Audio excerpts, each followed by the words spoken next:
I think I have a very different opinion on these accelerator and incubators also. I think like I can, maybe you can question any genuine entrepreneur. If I have a thought, I don't mind putting a plastic chair there and giving a computer. I don't mind starting doing something. But if you look, there is a misconception. Like today, a lot of incubators, right? You have a nice chair, nice environment, nice AC. There's the internet, all those things, right? See, most of these entrepreneurs are not lack of them. Because most of the companies are born in the garages. Like I know. Very frankly, if I have a thought, bus stand is enough for me to start coding it.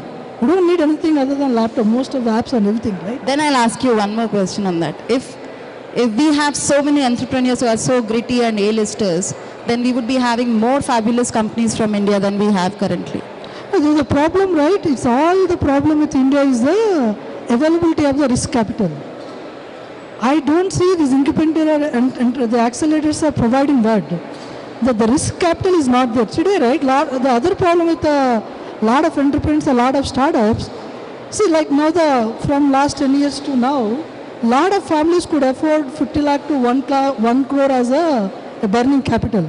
A lot of these kids, they think, oh, I don't want to work, I want to start a company. Right? It's like their thing is, it's not a thought actually. It's like I don't want to work for somebody. That is a misconception with the 90% of the entrepreneurs. I don't want to work for somebody. I want to start a company right after college. My father or my uncle or one of my friend can give me 1 crore or 10 lakhs or whatever it is. I start a company. And see, they themselves are not convinced with the business. Now you go and talk to these like all the mentors or whatever advisories, then they just fall into that whole like ocean and you flood. And that's why the failure rate of startups are very, very high. See, the startup has to be started by a genuine thought. Right? There is a burning desire, something. Then you need to believe it that for the next 3 years, 5 years, 10 years, whatever it is, whatever the world is saying it, you believe in it, start executing it. And at the same time, you don't have to burn your money also. A lot of, like, see, right, like they burn 30, 40 lakhs and they don't know what to do it. And they went into it. And the accelerator incubators are not providing the risk capital to them. You have a burning desire, you go and pitch. And then in India, you don't have anybody can write a check like 100K, 200K. And that is not there. There is no way you can build these companies. That's the biggest problem with the Indian whole startup ecosystem. Can we just continue with the same question? What is the biggest problem you see? So I would like to, sir, I'll take your opinion because you have a different approach. I'll feel really happy like if a lot of entrepreneurs really be like you, think like you, that I have an idea, I'll perform it. But today's scenario, if you see, a lot of entrepreneurs, they themselves come forward seeking some kind of support, advice or mentorship. Okay. So Vivek is sitting next to me. As a mentor, he's an active investor also. I see Vivek, he puts money and then he'll say, I'm also open to advise and mentor. So people come to him not just for mentoring because he's also an active investor on that. So he's putting his capital, the risk capital, not expecting return, but is also volunteering for that. Why I'm saying this because today things are changing because of so much of awareness, so much of information and a lot of resources available. It's a good opportunity for a lot of individuals, aspirants who want to start their own ventures, right? So because of the not having much of experience, they really seek some kind of guidance or a channel or a path. I agree, like not every incubator or accelerator may not provide that risk capital, but I could see a great value because even as an investment forum, what we see is we always also partner with a lot of incubators, simple reason because most of the startups who go through the rigorous process of this incubation program, I feel some kind of discipline in them. When I say discipline, they get learned about a lot of things and they try to avoid a lot of risk which they would have done without having any support. So I agree, probably your perception is different, but today scenario is happening in different. I think, don't mistake me, right? We always come across 1 out of 100, a good guy and you want to invest and mentor it or whatever it is, right? I'm not talking about the one good guy, I'm talking about what is happening 90%. So the other thing, right, the one other comment I want to see So that's exactly my point, right? If a guy is not sure about what he's doing, he's not qualified to start a company. Don't mistake me, but I'm saying that you need some more time. You need to work at 2-3 places. You need some more maturity.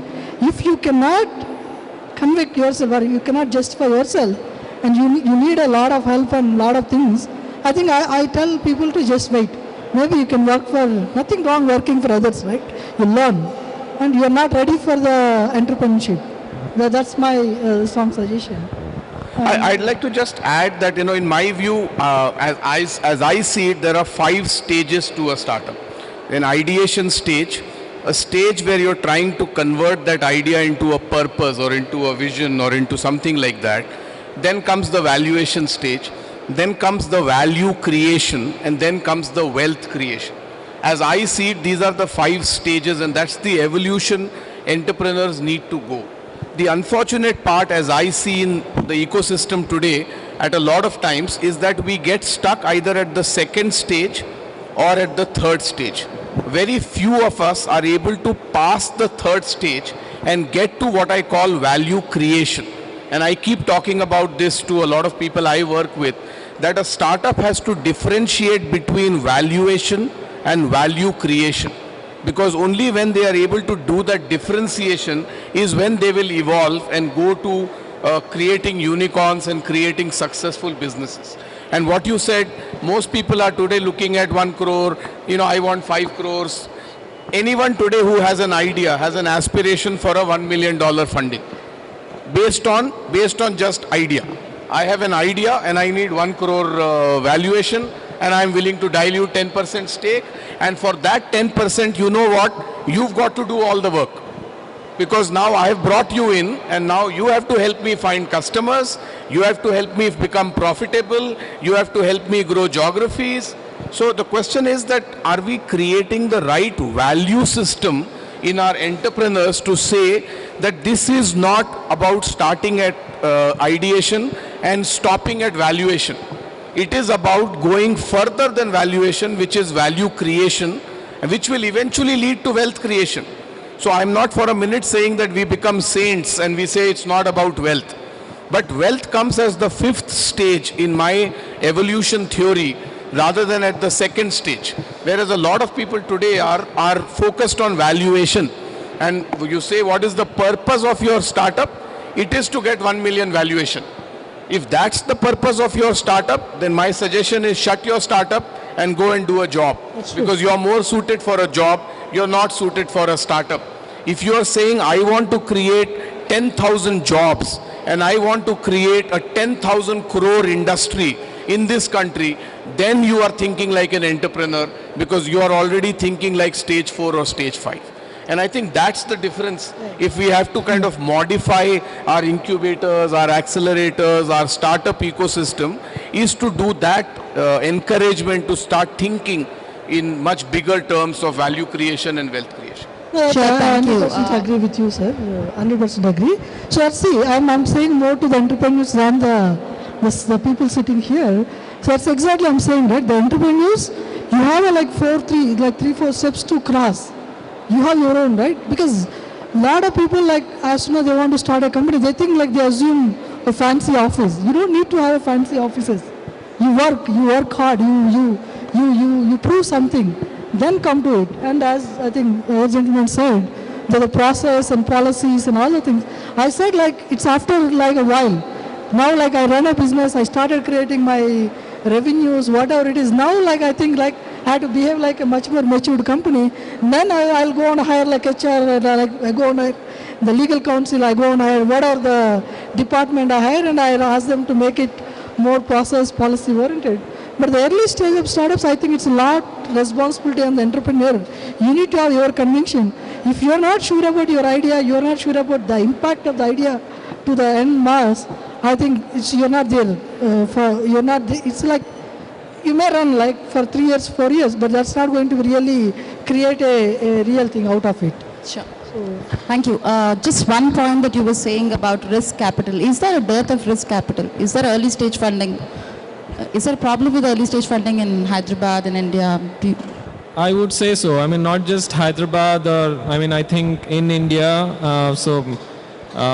it is there. So, I mean, if you're looking for that kind of money, I think the entire ecosystem in India itself has to mature and evolve.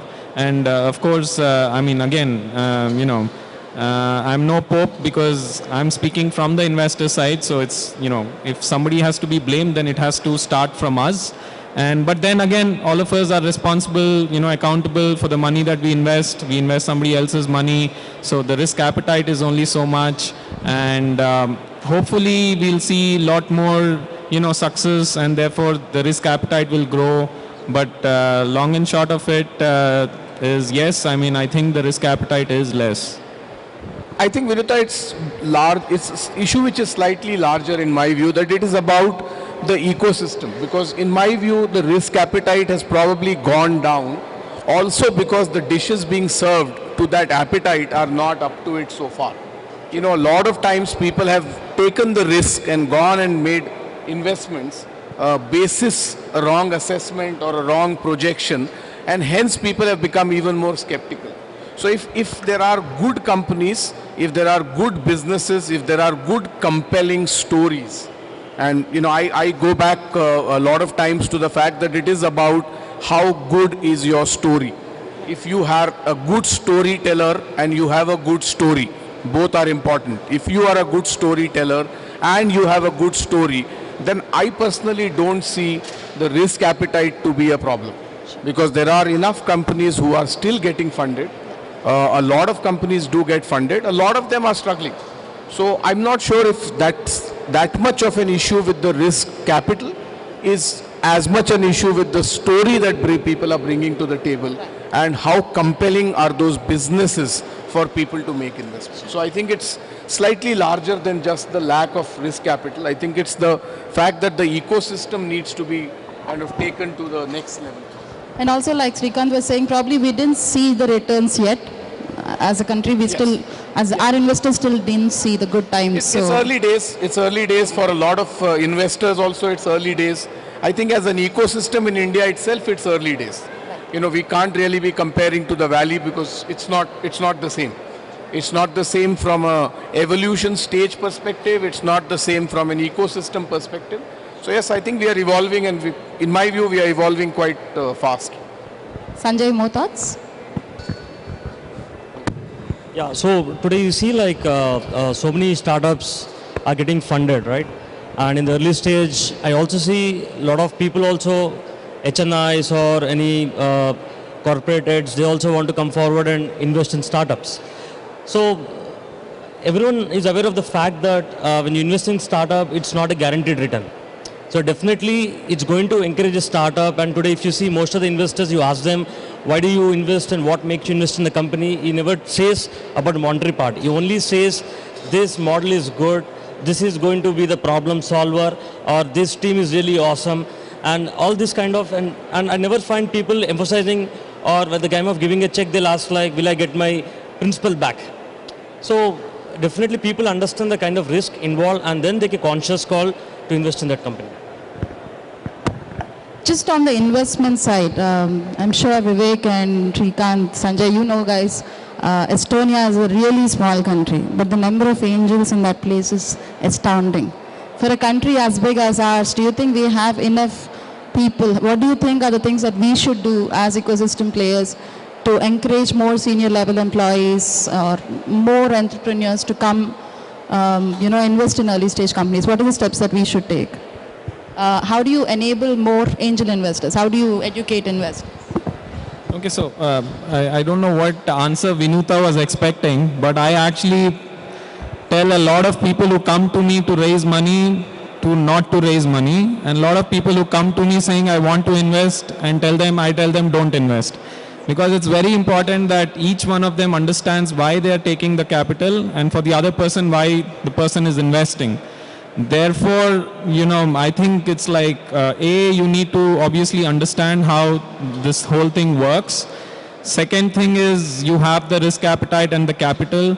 And this is probably the riskiest of asset class to be kind of associated with, right? So it's not about tutoring, it's not about educating beyond a point. I think it's about you should come prepared, A, with the mindset, B, with the resources and the credentials and knowledge, and then you are probably there for investment, right?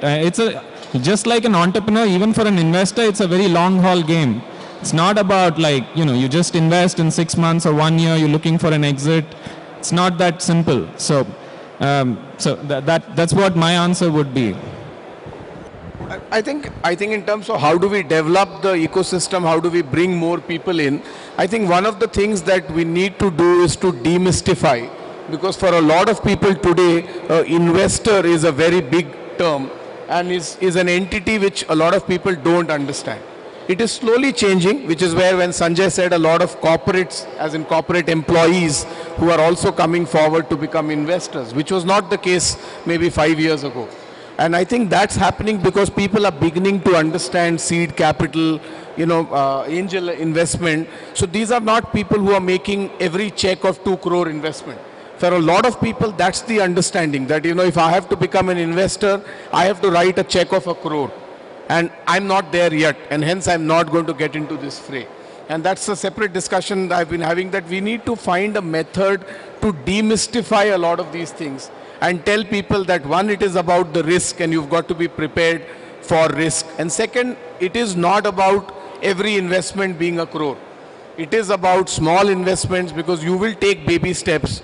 And once you've understood the system, once you understand the whole process of investment, maybe you'll start writing 1 crore checks, but that's not how the journey of investors start. And I think if we are able to do as an ecosystem more demystification, we'll probably get more people to join the network of investors, and then the whole journey can probably change.